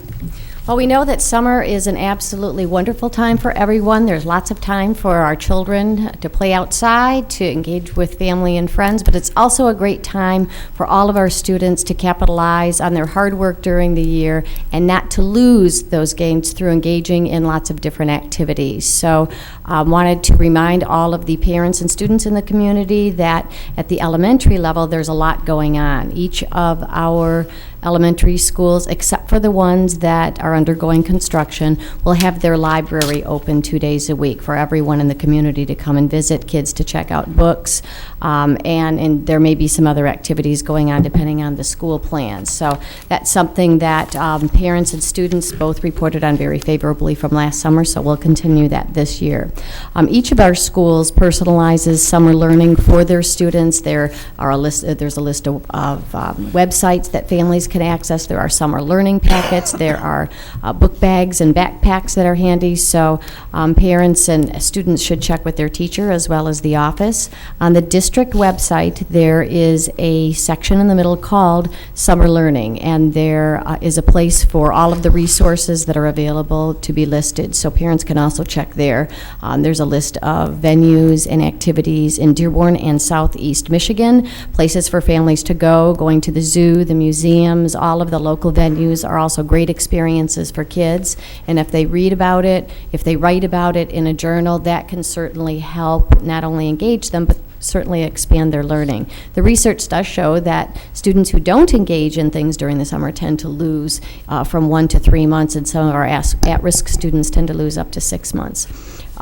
Many of our our schools are offering summer programs. 15 of our 22 schools are offering summer learning programs, so parents should check with their child's teacher or their office to see if their child is one of those students that could take advantage of that. The Mayan e-reader program is also available for all students, and this is a free resource where students can access literally thousands of titles of books online. So that's been an exciting addition for all elementary this year. And for K-8, there is an instructional program called MobiMax. Again, it's free to all families. There are log-in directions for both Mayan and MobiMax on the district website. The information is also available through the student's classroom teacher and the school office. So there's lots of places that parents can get the information about how to access these resources, and schools have been offering training on how parents can access the e-reader programs, so and students already know how to log on, so it helps if parents have the information too. From the middle school to high school level, all of the middle schools have assigned summer learning expectations for the year. Our coordinators, Beth Dunleavy and Catherine Morrison, have created an iLearn site for all students to go to access their summer learning information. There are activities and websites listed for math, and the Khan Academy website offers a lot of resources for students. For reading and writing, they are to read 2 to 5 books and complete a brief writing assignment in a document for teachers to access for the fall. So middle school students are also expected to spend 1 hour on MobiMax in reading and vocabulary. At the high school level, honors courses and AP courses have summer learning requirements, and this year principals have talked about adding a reading and math component for all students. 9th and 10th grade math, there are specific standards on a website on Khan Academy, and the math teachers have that information for students. And the coordinators are going to continue to look at the standards that students need to work on all summer. For English language arts, there's a summer reading challenge. They're going to be logging their reading and to be prepared to write about their reading in the language arts classes upon return. So lots of things that teachers have prepared for students to do during the summer, and certainly parents want to keep their children engaged and safe and learning. So it's going to be a busy summer. Thank you. Trustee Petlishkov? I just have a quick question. I just was thinking of something. I know in the summertime when you get either those really hot days, you want to bring your kids inside for a little bit, or the stormy weather kind of days. Do we ever put out a list or have some availability? Maybe we want to do it through the PTAs. I don't know. There's a lot of very educational games that kids would just consider fun, but have a component to it that they wouldn't consider, like Yahtzee or Scrabble or those kinds of things that have a math component or a spelling component or whatever, that parents might not be very familiar with all the time, or might not understand that it has some added value to it if their kids are playing it inside the house whenever they have some downtime, not just reading, because maybe kids might not always be engaged to just sit and read all the time. So if we offered them other options that they might be able to either purchase or go to, a flea market and get used or whatever, or maybe even have some kind of game activities in the school building once a week or something. I think that's a great idea. We all learn better when it's fun, and certainly children learn very effectively through games. So the idea of a games afternoon or games evening or games night, I know many of our PTAs arrange great events for their families. I know that occasionally they have done a games night. I can't say that I know that there's been one done this year, right. But many of the games that some of us grew up with, like Yahtzee and Dominoes and Connect Four and Clue and Sorry and Monopoly, are ones that some of our students are not familiar with. So it's a lot of fun for them to learn, and it's certainly a different way for them to engage. So good thought. Okay, thank you. Joe recommends Candyland. I'm good at Scrabble as long as I pull a lot of S's out of it. There is, the Summer Learning Tips for Parents video is on TV on the TV channel. So parents can access the videos that we've done for them through the district website. And that lists there some of the dates and times that they're shown to parents. Excellent. Good job. So they can get that from the website or on the public access channel? Yep. Perfect. Great, thank you. Next item. Are there any agenda items which the superintendent or board members wish to exclude, discuss, and vote on separately? We have a supplement that needs a roll call, I believe, or no, we don't need a roll call on this. No. Oh, I'm sorry. On the I was gonna say. expulsion. Yeah, no, but we need to have it included in the, Right. We have a supplement, and we have an addition, number 15. Or is that That's it. That is number 15. It's the number, this is number 15? Yes. Expulsion? Yes. Okay. So, we have moved that action items numbered 1 through 15 with the addition of a supplement at our table be approved as recommended in this agenda. So moved. Support. Any discussion? Any dissension? Please attach unanimous affirmative vote. Can we get the summary? Okay, summary of items, action items tonight. Number 1, approval of warrants, which are items for payment by the district and have been reviewed by the administration. Number 2, approval of technology change order. Number 3, approval of miscellaneous construction and access controls secure entries. Number 4, approval of change orders. 5 through 7, approval of non-instructional and instructional personnel items for P12 with supplement. Number 8, approval of financial statement. Number 9, approval of extension of contract for exempt administrator staff by 2 years, expiring June 30th, 2017. 10, approval of contract of the non-classified, non-instructional staff by 1 year, expiring June 30th, 2016. 11, approval of 2015-2016 schedule of Board of Education meetings. Number 12, approval of district membership in the Michigan High School Athletic Association. Number 13, approval of appointment of Mrs. Ilia Syed as representative to the Parent Advisory Committee for Wayne County RESA. Number 14, approval of donations. Number 15, expulsion of an Edsel Ford High School student. Next item. Next item is discussion item, 30-minute time limit. A, 2014-2015 budget revision, board report 14148. Mr. Brian Whiston, Mr. Samuel Barna. And Sam's going to come up, and he'll probably do the revision of 2014-15 and then step into the 15-16 general fund budget review. Sam? Good evening, and yes, I'm going to do exactly that, actually. In fact, I'm going to show you one report as opposed to the two, and just speak to the one individual report and incorporate both the 14-15 amended as well as the 15-16 second one.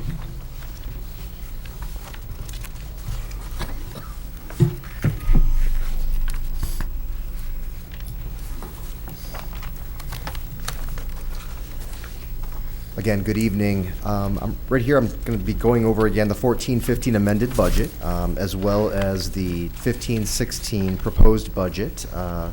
And again, this is general fund only. And currently what you're looking at is several columns, one being the 13-14 actual. I know the committee has this. Does the rest of the board have this in front of them? I Dawn? can't find it. No. Oh, wait a minute, maybe this is it. It's the You do have it. 14-15? Yep. Yeah. Okay, as long as everybody has it in front of them. Great. Again, I'm looking at one in particular, and that's the 15-16 final, I'm sorry, the 15-16 budget, which again incorporates both. So, again, the first column is the 13-14 actual. The second column, obviously, is the 14-15 amended, final amended budget. And the third column is the 15-16 projected budget. And then a variance in the fourth column, which just shows 14-15 versus our expected 15-16 budget.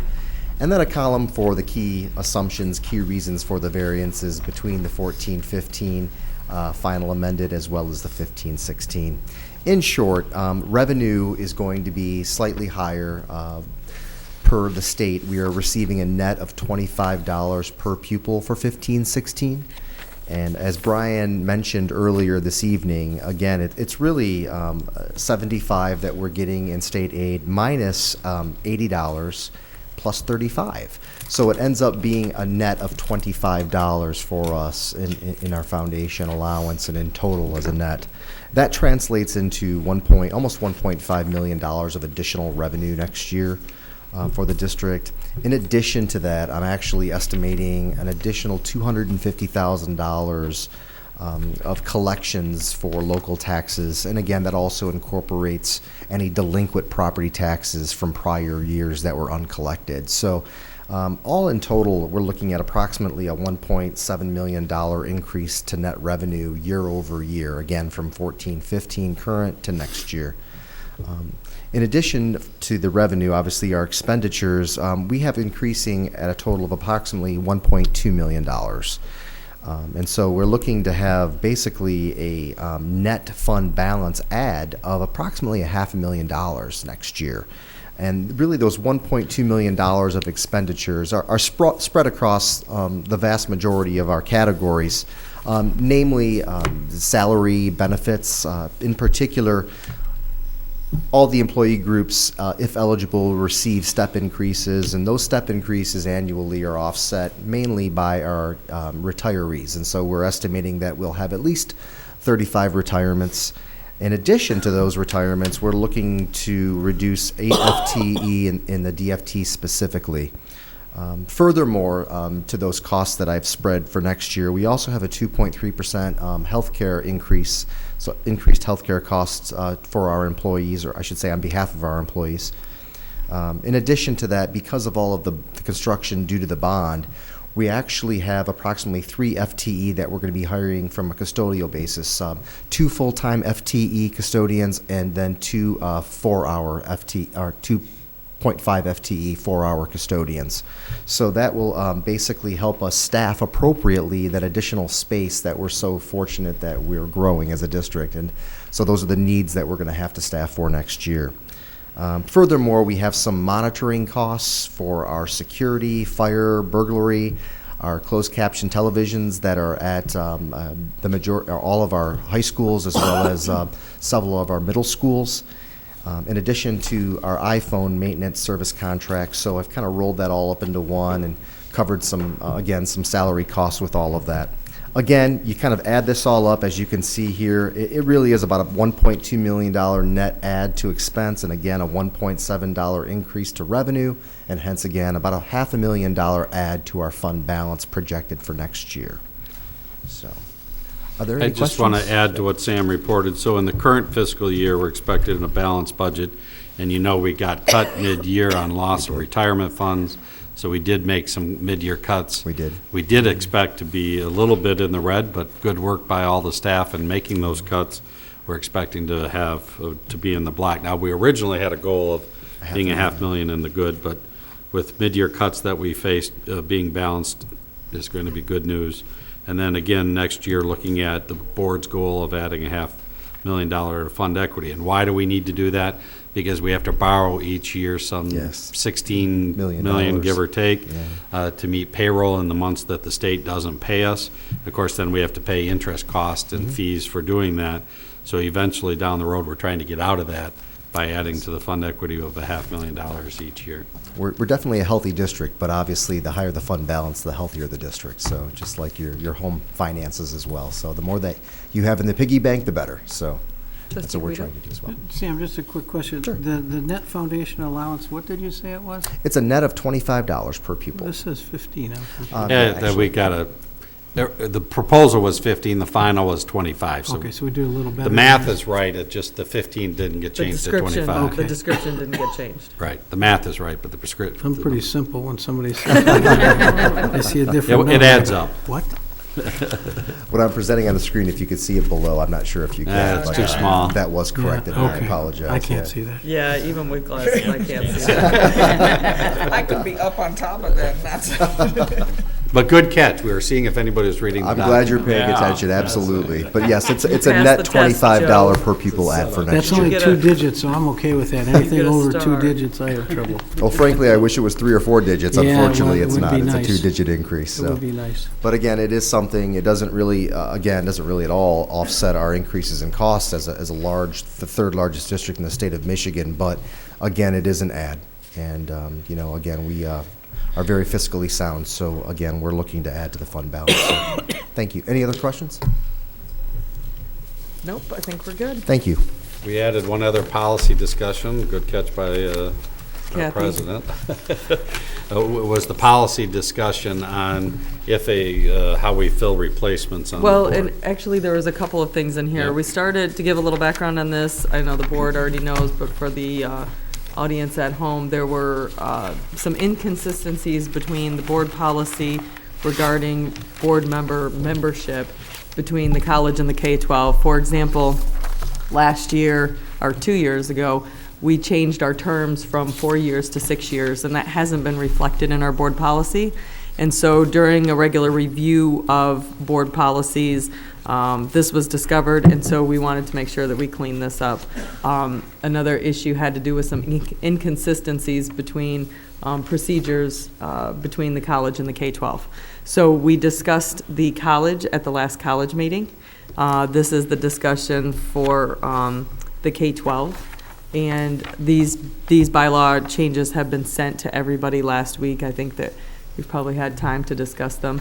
It's the intention to vote on both of these at the same time instead of voting on them separately. So after we have our discussion today, if everybody is comfortable, then the K-12 and the HFC bylaw revisions will be on the Henry Ford College meeting next Monday.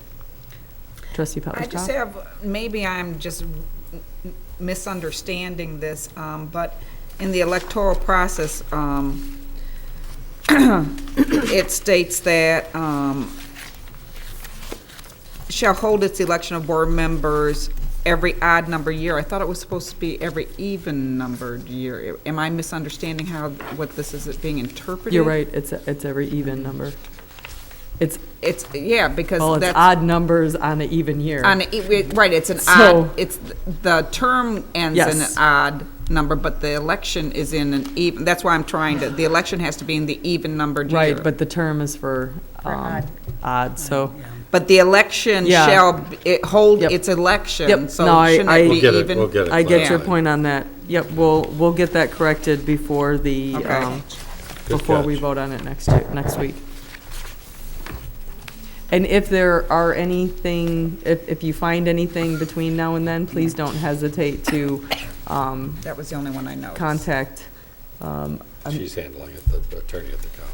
She's handling both of them? Yeah. Okay. So Eileen will be able to help or make corrections to either so that we can. She's been working with our attorney to make it easier for persons. Any other discussion? Good catch. That's everything I saw. Wonderful. Okay. Well, then this will be on the agenda at the HFC meeting. Typically, we don't do K-12 business at the college, but since they're both the same thing, we don't want to have one go and the other. Yeah, one pass and the other one wait. So I didn't think it was that detrimental. So we're going to vote on them at the next HFC meeting on Monday. So great. Next item. Acknowledgement of correspondence. I know that I received several letters from students, so I appreciate the teacher who assigned this project. It was great experience for me. I did respond to 4 of the letters I received included envelopes for a response. There are 2 more at my desk today, so I'm assuming that maybe some of you also. I received more after I responded, so I'm not sure if it was a good idea that I responded. I can try to scan or I can give these to Dawn to scan. I know I received one at the end of last week, and I believe I received one over the weekend. One that I received last week did come with an envelope, and I have not had an opportunity to respond to it yet. I know that I did speak to another board member who received them, so I don't know if they're coming to all of us or if I was just targeted. I received 3 as well. Oh, so I'm being targeted. Yeah. No, actually, it was really great. It was some really, really great letters, and I have to tell you that I always think about Joe when we receive emails from students. Sometimes I read the emails and just cringe because the English isn't well, the spelling isn't well, the grammar isn't well, and these were so well written. They were so well written, well articulated, and really good ideas and thoughts. Exactly. One of them, I suggested they speak with Dr. Shankman because I thought it was really an excellent idea. Some of their suggestions. It was a student who lives with dyslexia and wants to help other students by helping teachers understand what the signs and symptoms are and how to teach a dyslexic student. And that being a subject very near and dear to my heart, I thought that was such an excellent idea and something that we could easily implement during our professional development. And something that could really go a long way, because I know my daughter was personally affected by the fact that her teacher stepped up to the plate and took the initiative to understand, what it meant to be dyslexic. And that was a huge turning point in her life. And so to hear these stories from students and their ideas and have them be so well articulated, I was quite impressed. And so that's why I took the time to respond to them. I just got too caught up in them and life got a little busy. So I will try to, in the next couple of days, to respond to the other letter that sent an envelope. But if you guys receive letters and want to share them with the rest of the board, if you just get them to Dawn, she'll get them to everyone. And to the students and the teacher, thank you. I like hearing from the students, especially when they have great ideas. So keep it coming. Maybe next year. Anyone else? Next item. Board of Education Business, Board Member Committee, and Organization Reports. We did have a Finance Committee meeting, but Sam pretty much covered all of it, so I think we're good. Any other committees? I don't think so. Next item. Board Member Commentary. Trustee Guido. Just a quick request. I wonder if, on behalf of the board and staff, if we might send something to David. Yes. Yes, Dawn is taking care of that. But thank you for. Yep. I know we really miss him. We were sitting here waiting for the meeting to get started, and that's when it occurred to me that David wasn't here to tell us to start. We could have sat here all night. Yeah, we could have. So our best wishes to him and his family. Next item? Nope. Board Member. Oh, sorry. Commentary. Did you have something? Commentary. Go ahead. Yeah. Well, the end of this week is graduation. Yeah. Yes. It's our best day ever. 2 days. Well, actually, June 10th is one graduation, the magnet graduation. I know Roxanne's going to be there. I know there's a list of all of us that are going to be at different events. So I just think we have to say congratulations to the class of 2015 and their families. It's there's no better day, there's no bigger day for the students, for the families, and for the staff that for many years brought kids along to full-grown adults ready to take wing and go off into the world. And I mean, they're doing amazing things. Even if they don't know what they're doing, like somebody said they were undecided. They'll find their way, most of them. I hope there won't be many losses along the way. Every year I hear of someone who loses their way, but by and large, most of them take flight and they do fantastic things, and then we're all so proud of them. So for all of the graduates, anyone who's connected with the graduates, I'd like to extend my sincere and heartfelt congratulations to you. I know that I don't think I ever had almost any better feeling, except maybe the first day I saw my children born, but seeing them walk across the stage and knowing that they're off to adulthood is just phenomenal. And you know that you've done a huge job. So I don't think we can say congratulations enough, but we'll be starting on Wednesday saying it, and then we'll say it on Friday, and then we'll say it on Saturday a couple times. Right. So it's just wonderful. For me, it's the best day of the year. I think for everybody else too, right? Mm-hmm. Yep. If I can say something. Sure. What I was impressed with this meeting is the way the community kind of comes together through so many different organizations to give to these students. Yes. And it's just incredible the amount of organizations, the parents, the community, the neighborhood, everyone that gives, so that when students graduate, they have the ability to make college life a little bit easier. So kudos to the community and all the different organizations for that as well. Yes. Their scholarships and support mean so much to these students. More That's than what they makes probably Dearborn will ever know. unique, I think. Any other commentary? Next item. Requests for information and or future agenda items. I got several during the board meeting, and we'll be following up with you. So does that mean superintendent's reports is pretty much? Well, I was just going to remind people, I guess the last day for elementary is half-day Wednesday.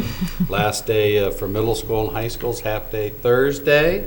And graduations, I was going to mention Dearborn High Friday night, Saturday morning Fortson, and Saturday night is Etzel Ford. So it's a wonderful time. And want everybody to celebrate and have a good time, but be safe. And hope the weather holds. You know, I haven't even looked I've yet. been on the board almost 15 years, and we've only had rain at one graduation I in hope you 15 guys years. aren't jinxing it. Gee. And it wasn't even enough to make us stop. So I'm confident. Although, I have a picture of the football field flooded. Flooding. Yes. When it was down low before the new field remember was built that at Dearborn High. I still have a Everything was picture of it. It's floating down. incredible. There was 8 feet of water. I think there was That was fish. before my time. I don't know, was it? No, that was when I was here. We had, when That was did when we I was have? here. Time. We've had floods. We down had a Well, no, flood no. in- I mean, I know we've had floods there, but I don't remember graduation being moved because of it. We had already moved No. it up in Oh, It was okay. already We had up? already Okay. moved We had it. already planned. Yeah. Yeah, Right. but down below it was Yeah. incredible. I mean, it was, picnic tables floating. I think we had fish. Yeah, we still there's had carp. fish. Yeah. Yep. Which is one of the reasons Why we didn't moved put football the, field. why we moved the field. Yeah. Excellent. That's it for Good. superintendent's commentary, no other? Next item. Future meeting dates, Tuesday, June 9th, 2015, P12 Board of Education special meeting, open superintendent interviews, 5:30 at the Administrative Service Center in the Frank Franchi Boardroom. Thursday, June 11th, 2015, P12 Board of Education special meeting, open superintendent interviews, 6 o'clock at the Administrative Service Center in the Frank Franchi Boardroom. Do we not have a We do have February, June 15th, 15th. Monday, June 15th, at 7 o'clock p.m., HFC meeting in the Rosenau Boardroom at Henry Ford Community College. Monday, June 22nd, 2015, P12 Board of Education meeting, 7 o'clock p.m. at the Administrative Service Center in the Frank Franchi Boardroom. Monday, July 13th, 2015, P12 Board of Education meeting, 7 p.m. at the Administrative Service Center in the Frank Franchi Boardroom. Monday, July 20th, 2015, HFC meeting, 7 p.m. at the Andrew Mazzaro Services and Conference Center in the Rosenau Boardroom, Henry Ford College. We are adjourned. Thank you.